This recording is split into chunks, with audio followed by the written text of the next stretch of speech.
Hello.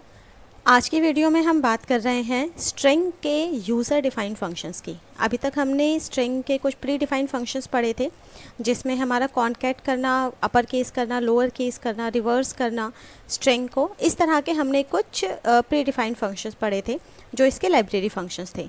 लेकिन अब जो हम आज बात कर रहे हैं, हम स्ट्रिंग का यूज़ कर रहे हैं फंक्शन से, और वही जो प्री डिफाइंड फंक्शंस थे उसी को ही हम यूज़र डिफाइंड फंक्शन में बना रहे हैं। एग्जाम के पॉइंट ऑफ व्यू से बहुत सारे यूज़र डिफाइंड फंक्शन आते हैं कि जैसे आपको काउंट करना है, स्ट्रिंग की लेंथ को काउंट करना है, उसका यूज़र डिफाइंड प्रोग्राम बनाइए, या अपर केस करना है उसका यूज़र डिफाइंड प्रोग्राम बनाइए, लोअर केस करना है, रिवर्स करना है। और एक बहुत इंपॉर्टेंट क्वेश्चन आता है पैलिंड्रोम का। पैलिंड्रोम यानी कि स्ट्रिंग को चेक करना है कि स्ट्रिंग पैलिंड्रोम है या नहीं है, तो उसमें हम रिवर्स करके भी चेक कर सकते हैं। तो ये जो स्ट्रिंग है बेसिकली इस तरह से हम यहाँ पे कुछ यूज़र डिफाइंड फंक्शन की बात करेंगे। तो मैंने आपको यहाँ पे कुछ आप फंक्शंस देख भी रहे हैं, जैसे मैंने यहाँ पे काउंट का फंक्शन बनाया है। अपर केस का अपर केस में कन्वर्ट करेगा, लोअर में कन्वर्ट करेगा, रिवर्स करेगा, पैलिंड्रोम चेक करेगा। इसको कॉन्कैटिनेट करने के लिए कि दो स्ट्रिंग को हम कॉन्कैट कैसे करेंगे, एक स्ट्रिंग को दूसरे स्ट्रिंग में कॉपी करना, और दो स्ट्रिंग का कंपैरिजन। ठीक है, तो ये हम कुछ फंक्शंस देख रहे हैं। तो सबसे पहले हम बात कर रहे हैं लेंथ की, काउंट की, कि हमारा काउंट करना है स्ट्रिंग को। तो अब हम मेन के अंदर आते हैं, और मेन के अंदर हमने एक नेम वेरिएबल बनाया है, नेम स्ट्रिंग बनाया है, और जिसके अंदर हमने एक वैल्यू हमने यहीं पर रिडिफाइन कर दी प्रोग्राम नाम से। प्रोग्राम हमारा ये स्ट्रिंग इसके अंदर है। अब नेक्स्ट हम कर रहे हैं, हमने यहाँ पे काउंट फंक्शन कॉल कर लिया। तो काउंट फंक्शन क्या करेगा, ये हमारी वैल्यू को काउंट करेगा कि टोटल कितनी वैल्यूज़ हैं। मैंने यहाँ पे सारे फंक्शंस को कॉल कर रखा है, तो मैं आपको एक एक करके ही शो करती हूँ। फिलहाल काउंट स्टार्ट कर लेते हैं कि काउंट हम कैसे करेंगे, और बाकी को मैं कमेंट बना देती हूँ ताकि आपको ईजी रहेगा समझने में इसको। ओके, तो अब हमें इसको काउंट करना है कि टोटल इसकी लेंथ कितनी है। तो पहले हम इसका आउटपुट देख लेते हैं, और उसके बाद फिर मैं आपको बताती हूँ कि कैसे इसका हमने फंक्शन क्या बनाया है। तो इसने टोटल बताया कि टोटल कैरेक्टर इज़ 7। अब 7 टोटल कैरेक्टर्स इसने कैसे बनाए, तो चलते हैं काउंट फंक्शन की तरफ। तो कॉपी, पैलिंड्रोम, रिवर्स, अपर, लोअर, यस। तो ये हमारा क्या है, काउंट फंक्शन है। तो काउंट फंक्शन हमारा क्या कर रहा है कि जो भी हमने उसके अंदर कैरेक्टर पास करा, उस कैरेक्टर को रिसीव कौन करेगा। क्योंकि जब हम कैरेक्टर में बात करते हैं तो ऑब्वियस सी बात है, कैर पॉइंटर उसको रिसीव करता है। एरे को रिसीव करने के लिए हमारा पॉइंटर यूज़ होता है, तो पी ने उसको रिसीव करा। अब हमारे पास क्या है, हमने एक आई वेरिएबल लिया है जिसमें आई की वैल्यू हमने 0 रखी है, इसको स्टार्टिंग 0 से किया है, और हमने एक लूप चला दिया कि जब तक पॉइंटर p हमारा नॉट इक्वल्स टू नल नहीं हो जाता, जब तक ये नल नहीं हो जाता तब तक हमारा क्या होगा, p प्लस प्लस होगा एंड i प्लस प्लस होगा। अब इसमें p और i का मतलब क्या है, इसमें p बेसिकली जो पॉइंटर वेरिएबल होता है वो एक सिंगल वेरिएबल होता है, उसके अंदर फर्स्ट वैल्यू हमारा एंटर्ड होता है। ठीक है, फर्स्ट वैल्यू का एड्रेस इसके अंदर आता है। जैसे अगर हमारा स्ट्रिंग प्रोग्राम है तो p का जो एड्रेस होगा वो इस पॉइंटर के अंदर आ जाएगा। अब हमें p के बाद उसके नेक्स्ट कैरेक्टर पे भी जाना है, r है, o है, अलग अलग कैरेक्टर्स पे जाना है। तो अलग अलग कैरेक्टर के जाने के लिए हमें क्या करना पड़ेगा, हमें p प्लस प्लस करना पड़ेगा। ये पॉइंटर p का मतलब होता है वैल्यू, एंड p का मतलब होता है उसके जो एड्रेस होता है, एड्रेस यानी कि p की वैल्यू, p के अंदर क्या है, एड्रेस ऑफ द स्ट्रिंग। तो यहाँ पे जब हम p प्लस प्लस कर रहे हैं तो यहाँ पे एड्रेस बदल रहा है, अगली अगली एड्रेस पे आ रहा है, और यहाँ पॉइंटर p की बात कर रहे हैं तो इसका मतलब वैल्यू को चेक कर रहे हैं। तो यहाँ पे हम तो वैल्यू चेक कर रहे हैं कि जब तक हमारा वैल्यू नल नहीं हो जाता तब तक एड्रेस को भी आगे बढ़ाता रहेगा। और एड्रेस हमारा कितना है, यानी कि कितने कैरेक्टर्स है, कब तक उसको नल मिला, उसके लिए हमारा क्या होगा, i प्लस प्लस होगा। i से हमारा क्या होता है, एक एक कैरेक्टर काउंट कर, मतलब वैल्यू काउंट करेगा। ये 0 से लेके हमने स्टार्ट कर दिया और उसको 1 2 3 4 करके काउंट करेगा। लास्ट में हमने क्या करा, इसकी टोटल वैल्यू को हमने प्रिंट करा दिया कि total character is %d। %d में हमने i को प्रिंट करा दिया। ओके, अगर आपको इसमें एक एक करके कैरेक्टर चेक भी करना है कि हमारे कौन सी वैल्यू कहाँ से आ रही है, तो आप एक printf लूप के अंदर लगा दीजिए जिसमें हमने %c और %d दोनों को ही प्रिंट कराया है, और यहाँ पॉइंटर p प्रिंट कराया और i को प्रिंट कराया। पॉइंटर p से वैल्यू प्रिंट हो जाएगी, i से हमारा जो वैल्यू का काउंट है वो प्रिंट हो जाएगा। चलिए चेक करते हैं एक बार हम। तो ये देखिए इसने 1 2 3 4 5 6 7, क्योंकि एक स्पेस है तो स्पेस भी इसने काउंट कर लिया, तो इसने टोटल वैल्यू इसने काउंट कर दी जो हमारा 7 है।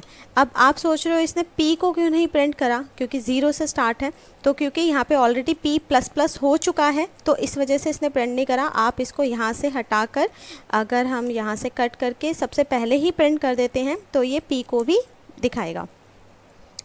देखिए अब आउटपुट देखिए, p से शुरू हो गया तो 0 से लेके इसने टोटल क्या बताया 6 है, इसने नल को भी काउंट कर रखा है तो इस वजह से इसने क्या करा टोटल 7 कैरेक्टर्स दिखाए। ओके, तो इस तरह से हम क्या करते हैं, हम कैरेक्टर को काउंट करेंगे, तो ऐसे हमारा काउंट यूज़ होता है।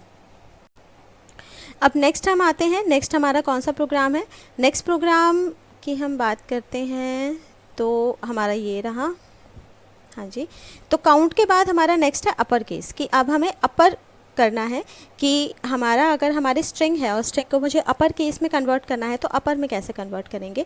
तो इसके लिए मैंने अपर नाम का एक फंक्शन बनाया हुआ है और उसके अंदर हम नेम को पास करेंगे और बाद में यहाँ पर मैंने मेन में नेम को भी प्रिंट करा के दिखाया है कि ये अपर में हुआ या नहीं हुआ। तो जब हम अपर केस में आते हैं तो अपर के अंदर एकदम लास्ट में जाते हैं क्योंकि हमारा प्रोग्राम लास्ट में बना हुआ है। यस, ये रहा। तो ये हमारा अपर फंक्शन है। तो अपर फंक्शन के अंदर जो हमारा है, हमने पॉइंटर p पास करा क्योंकि जो वैल्यू है वो पॉइंटर रिसीव करेगा। और अब हमें चेक क्या करना है, जब हमारा अपर केस है तो हमें हर एक कैरेक्टर को क्या करना है, अपर में कन्वर्ट करना है। तो कन्वर्ट करने के लिए हमें लूप चलाना पड़ेगा कि वही सेम कि जब तक हमारा पॉइंटर p जब तक नॉट इक्वल्स टू नल नहीं हो जाता, जब तक वो नल नहीं हो जाता एक एक कैरेक्टर को वो चेक करेगा। और यहाँ पे हम उसकी अपर केस में करेंगे कैसे कन्वर्ट, अपर केस में कन्वर्ट करने के लिए हमें स्काई कोड की रिक्वायरमेंट होगी। तो यहाँ स्काई कोड है, पहला हमने चेक करा कि अगर पॉइंटर p हमारा greater than equals to 65 and pointer p less than equals to 90, जो अपर केस की स्काई कोड होती है वो 65 से 90 के बीच में होती है। तो अगर वो 65 से 90 के बीच में है तो यानी कि स्ट्रिंग करेक्टर हमारा ऑलरेडी अपर में है, तो हम पॉइंटर p को पॉइंटर p में ही स्टोर करा देंगे, value as it is copy हो जाएगी। एल्स इसके अलावा अगर पॉइंटर p हमारा 97 से लेके 122 के बीच में है, greater than 97 and less than 122, अगर इस स्काई कोड के अंदर वो आता है कोई भी करेक्टर, इसका मतलब दैट मीन्स वो स्मॉल करेक्टर है। तो स्मॉल करेक्टर को जब हम अपर बनाना है तो हमें -32 करना पड़ेगा क्योंकि 97 से उसको 65 पे लाना पड़ेगा, उस रेंज में लाना पड़ेगा। और 65 और 97 के बीच का जो डिफरेंस होता है वो 32 का डिफरेंस होता है। तो जब हम इसमें 32 माइनस करेंगे तो ये अपर केस ये लोअर केस अपर केस में कन्वर्ट हो जाएगा और p में स्टोर हो जाएगा, यानी कि ओरिजिनल वैल्यू पे ही हम चेंज कर रहे हैं। और अगली वैल्यू लाने के लिए हम क्या करेंगे, हम p++ करेंगे। p++ से क्या होगा कि जो पॉइंटर के अंदर जो एड्रेस है वो एड्रेस अगले कैरेक्टर को पॉइंट करने लगेगा। तो इस तरह से जब तक वो नल नहीं हो जाता वो सारे कैरेक्टर क्या कर देगा, अपर में कन्वर्ट करेगा। और इसको हमने मेन में ही प्रिंट करा रखा है। आउटपुट चेक कर लेते हैं। देखिए पहला हमारा प्रोग्राम वही टोटल कैरेक्टर 7 दिखा रहा है और दूसरा जो दिखा रहा है प्रोग्राम, यानी कि ये सारा ही अपर केस में कन्वर्ट हो गया। ठीक है, तो अपर केस का हमारा इस तरह से हम प्रोग्राम बनाएंगे। उसी तरह से लोअर में है, लोअर भी चलिए मैं यहीं पर ही आपको बता देती हूँ, फिर मेन में आते हैं। जस्ट जैसे हमने अपर किया है उसी तरह से हमें लोअर करना है। बस हमें क्या चेक करना है कि अगर वो अपर केस की रेंज में आता है यानी कि 65 से 90 की रेंज में आता है तो उसको हमें 97 की रेंज में लाना है, तो हमें 32 प्लस करना पड़ेगा। ओके, तो सेम वही कंसेप्ट है, दोनों में बस एक ही चीज़ है, कोई डिफरेंस नहीं है। अपर एंड लोअर में लॉजिक सेम लगेगा। तो यहाँ पे हम क्या कर रहे हैं, वही पॉइंटर p जब तक नॉट इक्वल्स टू नल नहीं हो जाता और फिर हम वही कंडीशन चेक करेंगे। अगर वो 65 से 90 के बीच में फॉल करता है तो इसका मतलब क्या है, वो अपर केस है। तो अपर केस को लोअर केस बनाने के लिए हमें पॉइंटर p में प्लस करना पड़ेगा 32 और पॉइंटर p में स्टोर कर देंगे, ताकि +32 करेंगे तो वो 97 वाली रेंज में आ जाएगा, यानी कि लोअर केस वाली रेंज में आ जाएगा।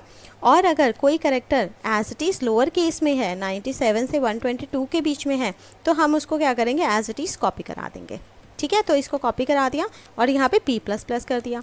p++ करते ही क्या होगा, यहाँ पे नेक्स्ट एड्रेस, जैसे एड्रेस बदलता है अभी मैंने आपको बताया था, तो ये अगली पोजीशन पे चला जाएगा। तो एक एक कैरेक्टर यहाँ पे चेक करता रहेगा अपर एंड लोअर और उस हिसाब से ये उसको कन्वर्ट करता रहेगा। ओके, चलिए अब इसका भी एक बार आउटपुट देख लेते हैं अपर मेन में जाके।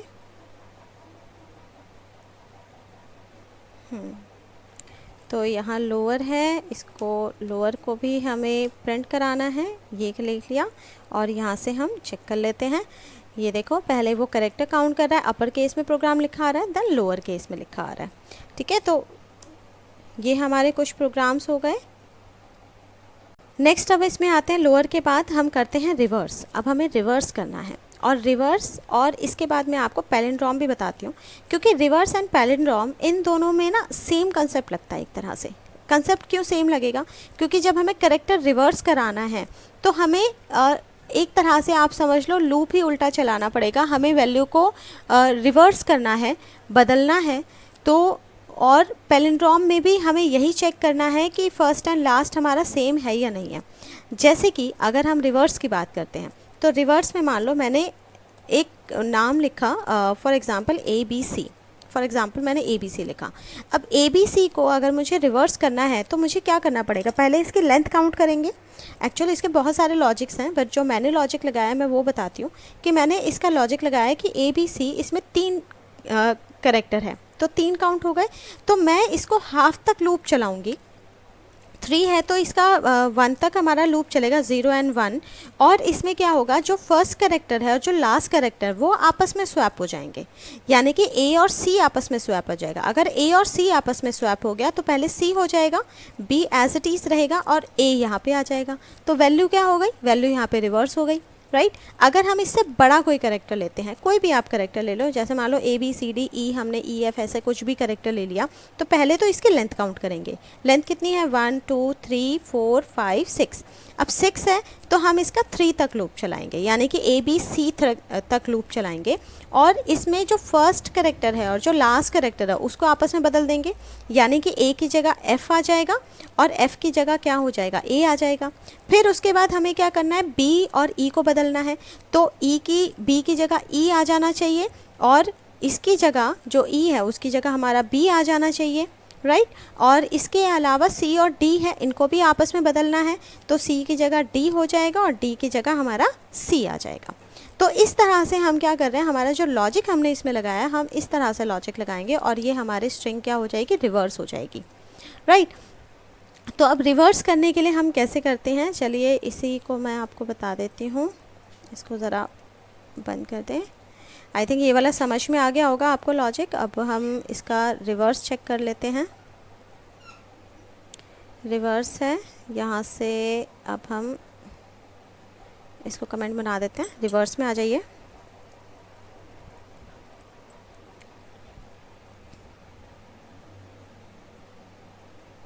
ये रहा रिवर्स।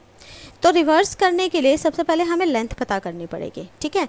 तो यहाँ पे जब हमारा वॉइड रिवर्स है तो पॉइंटर P ने उस करेक्टर को रिसीव करा है, और अब हमें लूप चलाना है, लूप भी चलाना है। और हमने 2 वेरिएबल लिए हैं, I और J, और एक N वेरिएबल लिया है, ठीक है।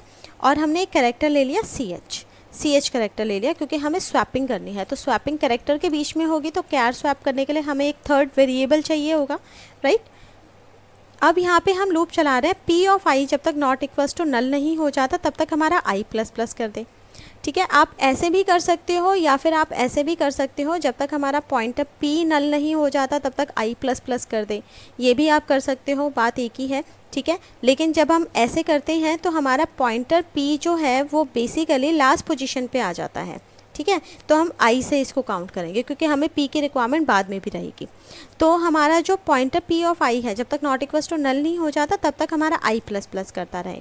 तो इससे हमारा क्या होगा? टोटल काउंट आ जाएगा कि कितने करेक्टर्स हैं टोटल, और उन टोटल करेक्टर को मैंने N के अंदर स्टोर करा दिया, ओके, क्योंकि हमें इसके हाफ तक लूप चलाना पड़ेगा। अब हम क्या कर रहे हैं, अब ये लूप में आप देखो, एक लूप हमने लिया I equals to I minus 1 और J की वैल्यू ली है 0। अब J की वैल्यू 0 क्यों ली है? ताकि हमें जो हमारा स्ट्रिंग है उस स्ट्रिंग के स्टार्टिंग पॉइंट पे आ जाए।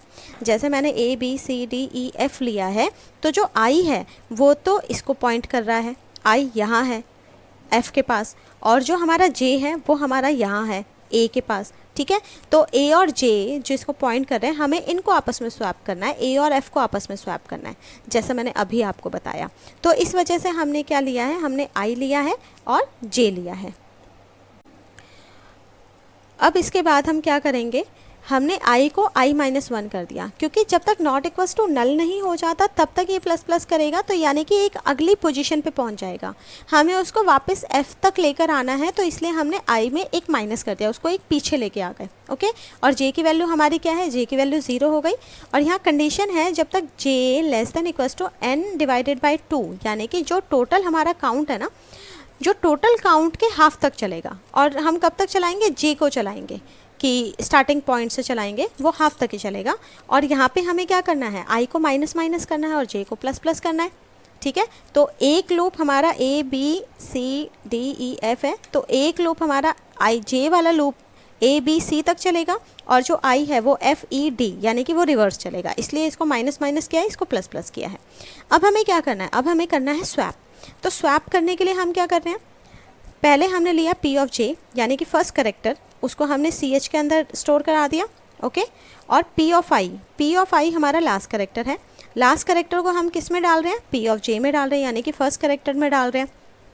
और यहाँ पे क्या कर रहे हैं, जो ch है, जो हमारा फर्स्ट करेक्टर है, उसको हमने p ऑफ i में स्टोर करा दिया, यानी कि लास्ट करेक्टर में स्टोर करा दिया। तो ये क्या है, ये हमारा स्वैपिंग हो रहा है। ओके, ये स्वैपिंग का कंसेप्ट हमने पहले भी किया हुआ है, एरे में भी हमने स्वैपिंग का कंसेप्ट किया हुआ है। तो इसमें वो ट्रांजिटिव प्रॉपर्टी लग रही है कि a equals to b, b equals to c, ठीक है, और c इक्वल्स टू a। तो इस तरह से हमारी प्रॉपर्टी हम इसमें यूज़ कर रहे हैं। और हमने यहाँ पे क्या करा, स्वैप करा, और इसको चेक करने के लिए हमने यहाँ प्रिंट भी करा दिया ch को कि कितने करेक्टर तक वो प्रिंट करेगा। वैसे प्रिंट की कोई रिक्वायरमेंट नहीं है, आप मत करिए इसको, ठीक है, प्रिंट की कोई ऐसा रिक्वायरमेंट नहीं होगी। तो इस तरह से हमारा क्या चल रहा है कि हाफ तक हम लूप चला रहे हैं, और लूप चलाने के बाद इसको क्या कर रहे हैं, इसको आपस में स्वैप कर रहे हैं। तो स्वैप करते ही वैल्यू हमारी क्या हो जाएगी, रिवर्स हो जाएगी, राइट। तो चलिए पहले इसका आउटपुट भी देख लेते हैं हम। ऊपर कॉलिंग की हुई है, यहाँ देखिए लास्ट वाला जो प्रोग्राम है वो बिल्कुल ही रिवर्स हो गया, m लास्ट में, m फर्स्ट में आ गया और p जो है लास्ट में आ गया। तो हमारी जो वैल्यू है वो रिवर्स हमारी प्रिंट हो रही है, राइट। तो इस तरह से हमारा रिवर्स का ये प्रोग्राम चल रहा है, रिवर्स का हमने फंक्शन बनाया है। नेक्स्ट जो अब हम बना रहे हैं रिवर्स से मिलता जुलता ही जो है पैलिंड्रोम। पैलिंड्रोम क्या करता है, पैलिंड्रोम हमारा काम करता है कि हमारी दो स्ट्रिंग को चेक करेगा कि हमारी स्ट्रिंग को चेक करेगा कि स्ट्रिंग हमारी सीधा लिखने पर और उल्टा लिखने पर क्या सेम है या नहीं है। हम इसको ऊपर वाला हम बना देते हैं थोड़ा कमेंट, ताकि आपको और समझने में दिक्कत ना आए। अब हम पैलिंड्रोम चेक कर रहे हैं, ठीक है।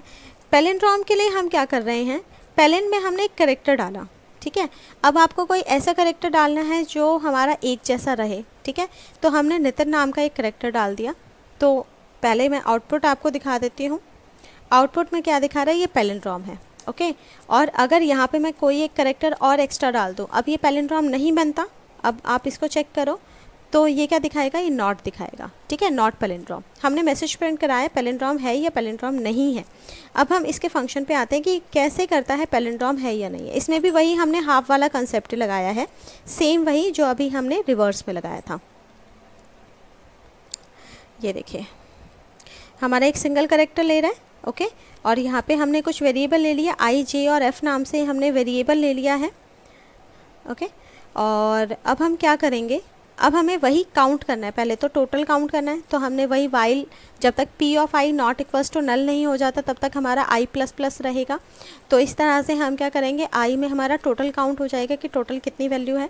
फिर हमने सेम वही लूप चलाया है, हमारा i इक्वल्स टू i-1 यानी कि एक लेस देन तक रखेंगे, और j हमारा 0, j हमारा स्टार्टिंग करेक्टर पे आएगा, i हमारा लास्ट करेक्टर पे आएगा, और j जब तक less than equals to i divided by 2, वही हमारा डिवाइडेड बाई 2 है। जब तक हाफ नहीं हो जाता तब तक i माइनस माइनस होगा और j प्लस प्लस होगा, ठीक है। तो i हमारा लास्ट से चलता है और j हमारा फर्स्ट से चलता है, तो वो माइनस माइनस ये प्लस प्लस हो गया। और बस इसके अंदर हमें क्या करना है, हमें चेक करना है कि अगर p of i equals to p of j, यानी कि अगर दोनों करेक्टर्स इक्वल हैं तो एक हमने f नाम का वेरिएबल बना दिया कि f हमारा 1 है, अदरवाइज f हमारा 0 हो जाएगा, ठीक है। अगर दोनों इक्वल रहेंगे तो हमारा 1 रहेगा, एक बार भी हो गया तो हमारा 0 हो जाएगा, ठीक है। और 0 होने के बाद आप इसको ब्रेक भी कर सकते हो, ताकि अगर एक जगह पे भी अगर हमारा करेक्टर अगर मिसमैच हो जाए तो वो क्या कर दे, वो वहीं पर ही स्ट्रिंग को ब्रेक कर दे, ठीक है। और यहाँ पे हम क्या कर देते हैं, हम यहाँ पे बाहर आके चेक कर लेते हैं। अगर f हमारा इक्वल्स टू 0 है, सॉरी 1 है, तो 1 का मतलब है कि सारे कैरेक्टर मैच हो रहे हैं और वो 1 है, तो ये पैलिंड्रोम मैसेज प्रिंट कराएगा, एल्स में नॉट पैलिंड्रोम मैसेज प्रिंट कराएगा। ओके, तो चलिए अभी हम इसको भी देख लेते हैं, इसका प्रोग्राम भी। Name is assign that is never used. Okay, ये वार्निंग है बेसिकली। तो ये देखिए, ये पैलिंड्रोम दिखा रहा है।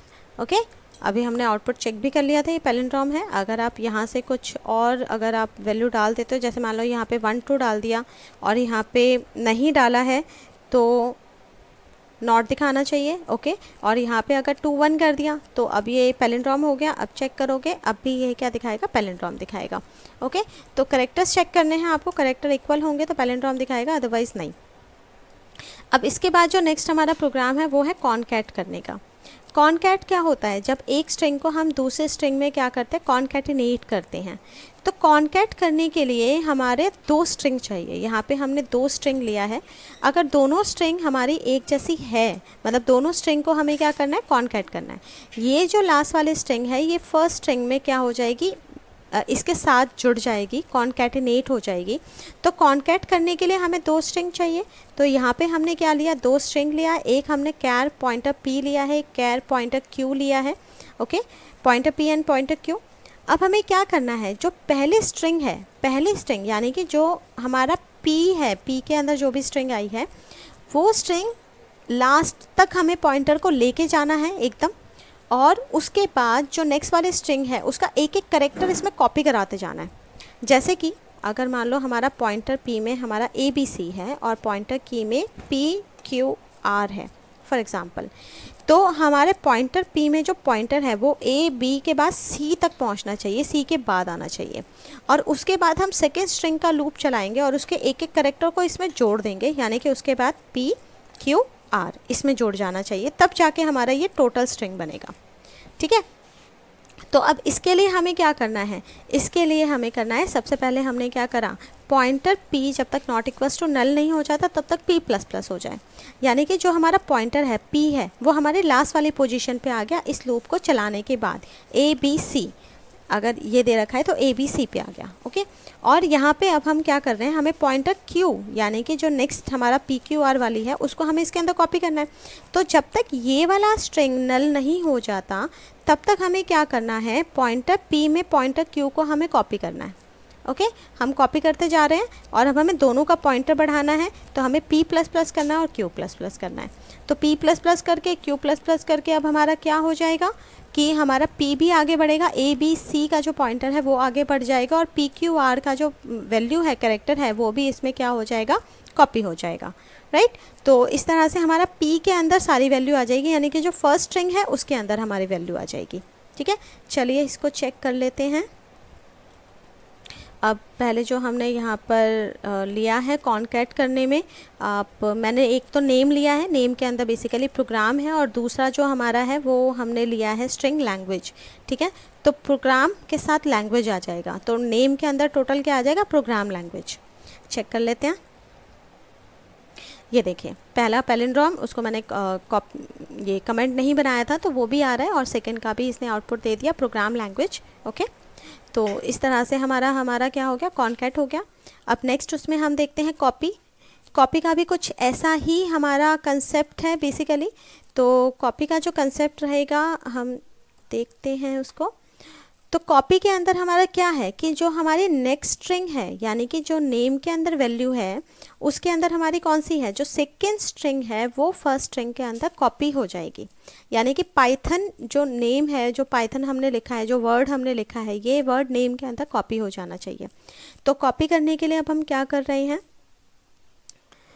यहाँ पर अब हमारा एक फंक्शन हमने डिक्लेयर करा है, ठीक है, जिसमें पॉइंटर p है, पॉइंटर q है। तो p के अंदर हमें q की वैल्यू को कॉपी करना है। तो अभी हमें फ़िलहाल p से कोई काम नहीं है, हमें सिंपल q का लूप चलाना है। ठीक है, क्योंकि p की वैल्यू को हमें रिटेन रखने की ज़रूरत नहीं है, उसके अंदर कुछ भी हो वो हमें रखने की ज़रूरत नहीं है। तो हम क्या कर रहे हैं कि पॉइंटर q का लूप चला रहे हैं। पॉइंटर q जब तक नॉट इक्वल्स टू नल नहीं हो जाता तब तक हमें क्या करना है, q की वैल्यू को हमें p में कॉपी करना है। तो एक एक करके कॉपी हो रहा है, सेम वही कॉपी, और यहाँ पे p प्लस प्लस हो रहा है, q प्लस प्लस हो रहा है। आप देखिए यहाँ पे भी जो हमने कंसेप्ट लगाया था वो भी यही कंसेप्ट लगाया था। ठीक है, यहाँ पे जो कंसेप्ट लगाया है सेम कंसेप्ट लगाया, बस यहाँ पे हमने p का जो पॉइंटर है उसको हमने आगे रख दिया था क्योंकि हमें लास्ट तक लेके जाना था उसको। यहाँ पे हमें कोई ज़रूरत नहीं है लास्ट तक लाने के लिए, तो एक एक करके ये क्या करेगा, कॉपी कर लेगा। और लास्ट में हमारे p की वैल्यू को ख़त्म करने के लिए हम क्या कर रहे हैं, pointer p equals to null कर रहे हैं। नल का मतलब ये होगा कि जब हमारे q की वैल्यू कॉपी होनी खत्म, मतलब सारी वैल्यू ख़त्म हो जाएगी, जब कॉपी हो जाएगा तो ये क्या करें, हमें नल रखना है, एंड ऑफ द स्ट्रिंग भी तो करना है उसको। तो एंड ऑफ द स्ट्रिंग करने के लिए हम pointer p equals to null कर देंगे। चलिए इसका भी आउटपुट चेक कर लेते हैं। अब देखिए, पहला पैलिंड्रोम, ठीक है, दूसरा प्रोग्राम लैंग्वेज, दोनों आ गया, और थर्ड में क्या आ गया, पाइथन आ गया। यानी कि प्रोग्राम लैंग्वेज के अंदर हमने पाइथन को कॉपी कर दिया था। ठीक है, अब मैं आपको एक चीज़ और दिखाती हूँ। अगर मान लो आप नल नहीं करते हो, ठीक है, इसको मैंने कमेंट बना दिया, तो देखिए क्या होता है। तो फिर क्या होगा, तो फिर देखो पाइथन के बाद इसने लैंग्वेज का लैंग्वेज कर दिया, क्योंकि प्रोग्राम में जो हमारी वैल्यू थी, दोबारा देख लेते हैं, तो प्रोग्राम के अंदर जो वैल्यू थी उसके अंदर पाइथन आ गया, लेकिन बाद की स्ट्रिंग इसने क्या कर दिया, एज इट इज़ रख दिया, उसने कॉपी उसको हटाया नहीं है। तो इसलिए हमें नल रखना ज़रूरी है, ताकि जो भी स्ट्रिंग उसके अंदर अगर बाकी बची हो वो ख़त्म हो जाए और ये जस्ट एक ही स्ट्रिंग आ जाए। ठीक है, तो इस तरह से हमारा क्या हो गया, हमने कॉपी भी कर लिया। अब हमारा लास्ट है जो हमारा कंपैरिजन करना है। तो कंपैरिजन हम करते हैं। कंपैरिजन करने के लिए, अब कंपैरिजन जो हमने देखा था, strcmp जो हमने फंक्शन देखा था, वो हमें रिटर्न क्या कर रहा था, हमें कोई इंटीजर वैल्यू रिटर्न कर रहा था।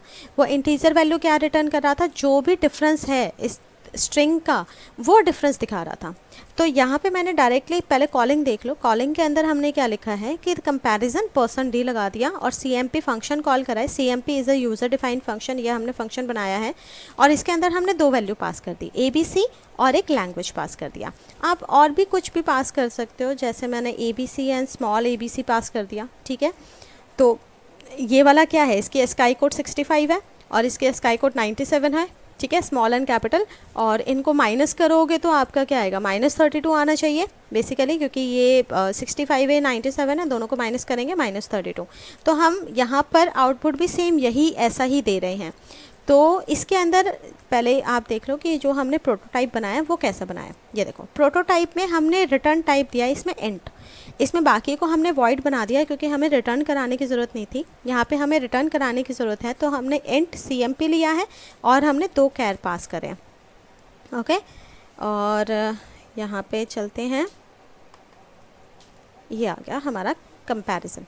तो कंपैरिजन के अंदर अब हम क्या कर रहे हैं, जो हमारी 2 स्ट्रिंग है, 2 स्ट्रिंग में अब हमारा क्या है, एक हमने f वेरिएबल ले लिया, जिस f के अंदर हमारा डिफरेंस आएगा, कि जो भी डिफरेंस होगा वो डिफरेंस इसके अंदर आ जाएगा, और यहाँ पे हमने लूप चला दिया। अब इस लूप को देखो, आपको दोनों स्ट्रिंग को जब तक नल नहीं हो जाता तब तक हमें चलाना है। तो हमने यहाँ पे क्या करा, हमने फॉर लूप चलाया है। तो फॉर लूप के अंदर पहला हमारा सेमीकोलन है, क्योंकि यहाँ पे हम कोई वैल्यू इनिशलाइज़ नहीं कर रहे हैं, तो इनिशलाइज़ करने की ज़रूरत नहीं है, तो हमने खाली छोड़ दिया। उसके बाद हमने क्या करा, पॉइंटर p जब तक नॉट इक्वल्स टू नल नहीं हो जाता, और कॉमा पॉइंटर q जब तक नॉट इक्वल्स टू नल नहीं हो जाता। यानी कि हमने यहाँ पे 2 कंडीशन दी है, p भी जब तक नल नहीं होगा, q भी जब तक नल नहीं होगा। आप कॉमा लगा के मल्टीपल कंडीशन दे सकते हो फॉर लूप के अंदर। फिर यहाँ सेमीकोलन, और सेमीकोलन के बाद वाला पार्ट क्या होता है, इंक्रीमेंट डिक्रीमेंट का। तो यहाँ पे हमने p को प्लस प्लस करा और q को प्लस प्लस करा, क्योंकि कंपैरिजन में ईच लेटर को हमें कंपेयर करना है। तो एक एक लेटर कंपेयर किया जाएगा, ये एक एक करके आगे बढ़ेगा। और कंडीशन क्या चेक कर रहे हैं अंदर आके, सेम वही कि अगर हमारा if p equals to pointer q है, यानी कि पॉइंटर p और पॉइंटर q दोनों ही वैल्यू दिखा रहे हैं, अगर दोनों बिल्कुल ही सेम है तो f की वैल्यू क्या हो जाएगी, 0। तो strcmp फंक्शन भी क्या करता है, अगर दोनों स्ट्रिंग बिल्कुल आइडेंटिकल सेम है तो 0 रिटर्न करता है, अदरवाइज उनका जो स्काई का डिफरेंस होता है वो रिटर्न करता है। एल्स अगर वो दोनों इक्वल नहीं है तो f के अंदर हमने क्या दे रखा है, pointer p minus pointer q। यानी कि P का स्काई कोड और Q का स्काई कोड माइनस करके हमारा F के अंदर आ जाएगा और हमारा लूप वहीं ब्रेक हो जाएगा। हमें और आगे चेक करने की ज़रूरत ही नहीं है। कहीं पर भी अगर पहली बार ही उसको डिफरेंस मिल गया तो वो आगे चेक नहीं करेगा, ठीक है। और जो डिफरेंस है उसको हमने यहाँ पे क्या करा दिया, रिटर्न करा दिया, रिटर्न कर दिया F को, तो F के अंदर जो भी डिफरेंस है वो रिटर्न होगा। तो यहाँ जो कंपैरिजन है वो हमारा क्या करेगा, डिफरेंस ही रिटर्न करेगा, ठीक है। तो चलिए इसका प्रिंट देख लेते हैं। इसमें कंपैरिजन में क्या आ रहा है, हमारा कैपिटल ABC है, स्मॉल ABC है, चेक करो। तो क्या आया इसमें कंपैरिजन इसने किया -32, क्योंकि पहला कैपिटल लेटर है, दूसरा स्मॉल है। अब आप इसको अगर दोनों बिल्कुल इक्वल एकदम सेम कर देते हो, जैसे ABC और ABC स्मॉल कर देते हो, तो अब आप चेक करोगे तो क्या दिखाएगा, ये 0 दिखाएगा, ठीक है। तो इस तरह से हमने अब यूज़र डिफाइंड फंक्शन बना लिया स्ट्रिंग के। जितने भी हमारे स्ट्रिंग के अभी तक हमने लाइब्रेरी फंक्शंस देखे थे, हमने वो सारे फंक्शंस यूज़र डिफाइंड भी कर लिए। तो ऑलमोस्ट यही वाले क्वेश्चंस आते हैं एग्ज़ाम्स में, तो आप इनकी प्रैक्टिस करिए, देखिए। अगर कोई डाउट होता है तो आप मुझसे पूछ सकते हैं। And thank you.